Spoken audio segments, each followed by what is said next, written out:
Well, hello. It's been a few weeks since I last preached. I had a friend preach for me one Sunday. Last week we had a community service.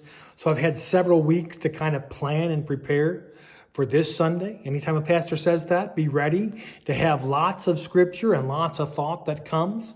About a month ago, when we were approaching this time of the month, communion, I preached on the cup of the new covenant, and I intended to continue that this month. And I thought I'd preach on the element of the bread, since I talked about the element of the cup.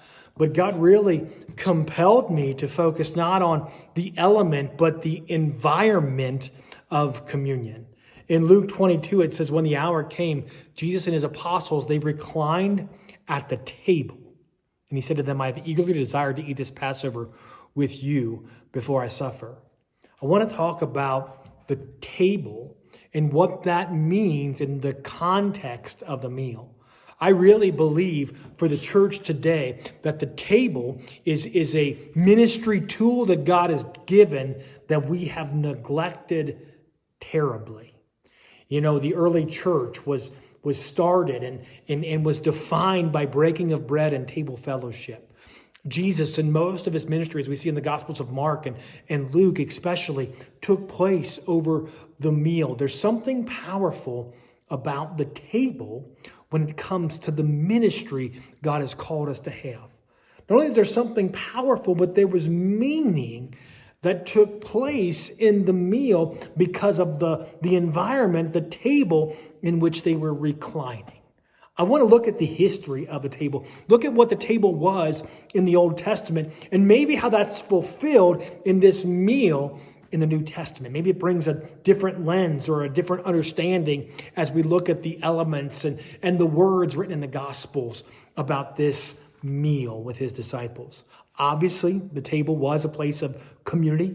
It was a place of eating and dining. It was a place of fellowship. But beyond that transcends all, in the Old Testament, the table was designed, as we see in the plans for the tabernacle, there was a table that was placed there that was the table for the presence of God. Put the bread of the presence on this table to be before me at all time.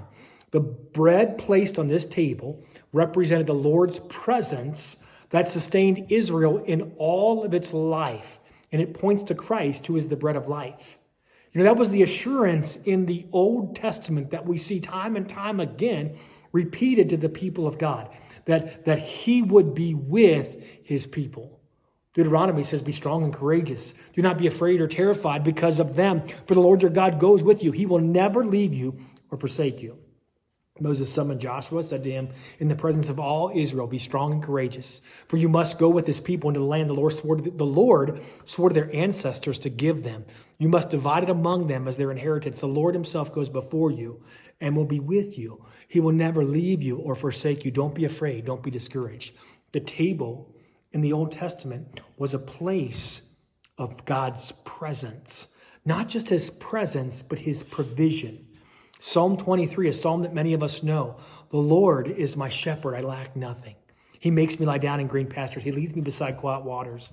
He refreshes my soul. He guides me along the right paths for his name's sake.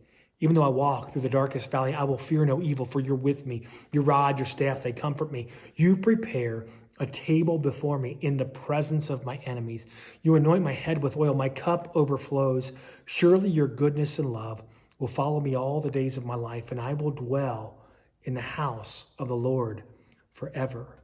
God is pictured. He's caring for the needs of his children in the midst of evil forces that attempt to destroy their lives. The darkest valleys, the enemies you have, God will provide for you. He showed that to the Israelites when they asked for a table in the wilderness. He sent them quail and manna. He is the God who provides. The table was a place of provision. Not just a place of presence and provision, but a place of celebration. Royal and military conquests were celebrated with banquet tables. There are often feasts, right, that celebrate something or commemorate something that happened in the past That's what Passover is. In the past with Israel, we have the Feast of Purim that was started kind of through the story of Esther, where the Jewish people were saved from the Persian Empire in Haman's plot to destroy them all. Mordecai, he recorded these events. He sent letters to all the Jews throughout the provinces of King Xerxes, near and far, to have them celebrate annually on the 14th and 15th days of the month of Adar, as the time when the Jews got relief from their enemies, and as the month when their sorrows was turned to joy, their mourning turned into a day of celebration. He wrote them to observe the days of feasting and joy and giving presents of food to one another, gifts to the poor. The table was a place of celebration. The table was also a place of sacrifice, a place of propitiation. In Ezekiel, we see where God's giving him plans to rebuild the temple. And there's 12 tables that he talks about in Ezekiel 40, and they all come back to sacrifice. A room with the doorway was by the portico in each of the inner gateways where the burnt offerings were washed. In the portico of the gateway were 2 tables on each side on which the burnt offerings, sin offerings, guilt offerings were slaughtered. By the outside wall of the portico of the gateway near the steps at the entrance of the north gateway were 2 tables, and on the other side of the steps were 2 tables. So there were 4 tables on one side of the gateway and 4 on the other, 8 tables in all, on which sacrifices were slaughtered. There were also 4 tables of dressed stone for the burnt offering, each a cubit and a half long, a cubit and a half wide, a cubit high. On them were placed utensils for slaughtering the burnt offerings and other sacrifices. And the double-pronged hooks, each a handbreadth long, were attached to the wall all around. The tables were for the flesh of the offerings. The table was a place of God's presence, a place of God's provision, a place of celebration, but also a place of sacrifice. The altar in the Old Testament, a place where sacrifice for sin was placed. And then the table was a place of promise. The promise of the Old Covenant. The Old Covenant was established, and Moses and his men ate with God. Moses took the blood, sprinkled it over the people, and said, "This is the blood of the covenant that the Lord has made with you in accordance with all these words." Moses, Aaron, Nadab, and Abihu, and the 70 elders of Israel went up. They saw God, the God of Israel. Under his feet was something like pavement made of lapis lazuli, as bright as the sky. But God did not raise his hand against these leaders of Israelites. They saw God. They ate and drank. The footnote in my Bible said God's appearance and the accompanying meal signified that after the atonement had been made and the people had consecrated themselves to the Lord, fellowship with him was possible. In the Old Testament, many covenants between men, between kings, were sealed at the table with a meal shared together.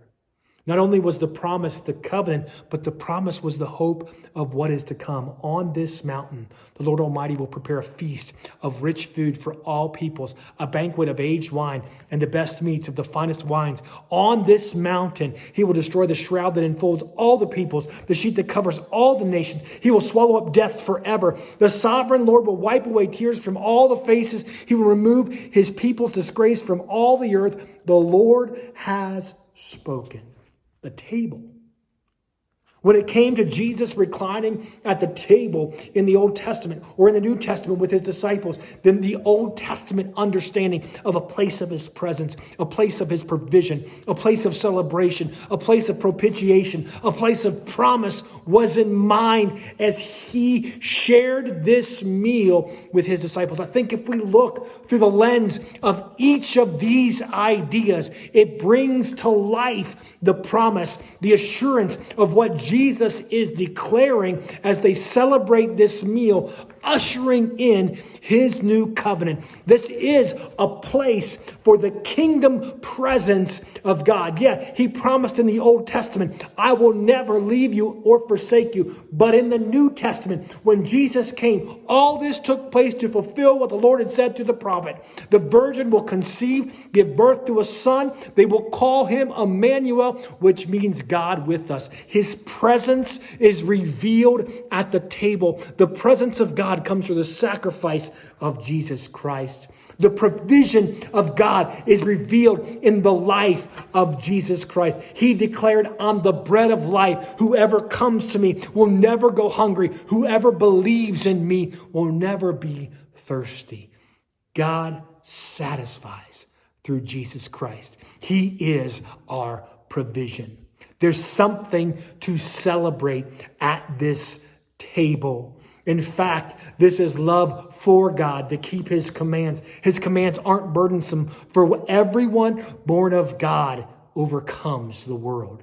This is the victory that has overcome the world, even our faith. Who is it that overcomes the world? Only the one who believes that Jesus is the Son of God. We have something to celebrate as we come to this table. It's a place of celebration. The children have flesh and blood. He too shared their humanity so that by his death he might break the power of him who holds the power of death. That's the devil. And free those who all their lives were held in slavery by their fear of death. When we come to this table, there's a lens of celebration in what has been accomplished. It is finished. It is done that Jesus accomplished through the cross of Jesus Christ. It's a place where we remember the sacrifice, the price that was paid for our sin. He took a cup. When he given thanks, he gave it to them, saying, drink from it, all of you. This is my blood of the covenant, which is poured out for many for the forgiveness of sin. Blood sacrifice poured out for your sin and my sin. And this is a place of promise. The promise of the new covenant that we talked about before. The promise that he's not finished. He's coming back. John 14 says, don't let your hearts be troubled. You believe in God, believe also in me. My Father's house has many rooms. If that were not so, would I have told you that I'm going to prepare a place for you? If I go to prepare a place for you, I will come back, take you to be with me, that you may also be where I am. The Lord himself will come down from heaven with a loud command, with the voice of the archangel and the trumpet of God, and the dead in Christ will rise first. After that, we who are still alive and are left will be caught up together with them in the clouds to meet the Lord in the air. And so we will be with the Lord forever. Therefore, encourage one another with these words, because when you eat this bread and when you drink this cup, you proclaim his death until he comes.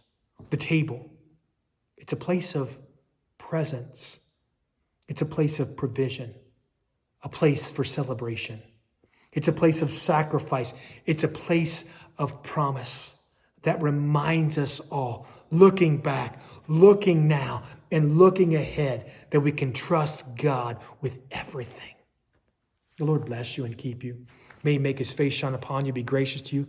May he turn his face towards you, grant you his peace, and may you see Jesus through the lens of the table. Be blessed.